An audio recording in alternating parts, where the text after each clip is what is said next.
Loopshore-pilvipalvelu nostaa esiin laiteasetukset, jotka muuttavat laitteen toimintaa tai mittausta. Pääkäyttäjä näkee asetukset yhdellä silmäyksellä.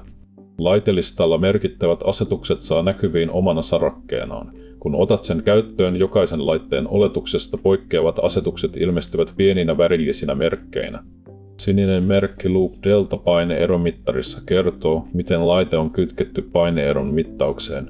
Yhteys voidaan tehdä suoralla letkulla tai ohuella kupariputkella, joka viedään esimerkiksi ikkunan tiivisteen läpi, jolloin rakenteisiin ei tarvitse porata. Juuri kytkentätapa ratkaisee, mitä asetusta pitää käyttää, ja merkki kertoo, kumpi tapa on käytössä. Toinen merkki varoittaa eri asiasta. Harmaa merkki kertoo, että laitteen virransäästö on poissa päältä. Silloin laite voi kuluttaa akkua ja tiedon siirtoa tavallista enemmän. Sama merkki seuraa mukana mittaussivulle aivan laitetunnuksen viereen, sinne missä luet mittausdataa. Näin tiedät aina, millä asetuksilla luvut on kerätty.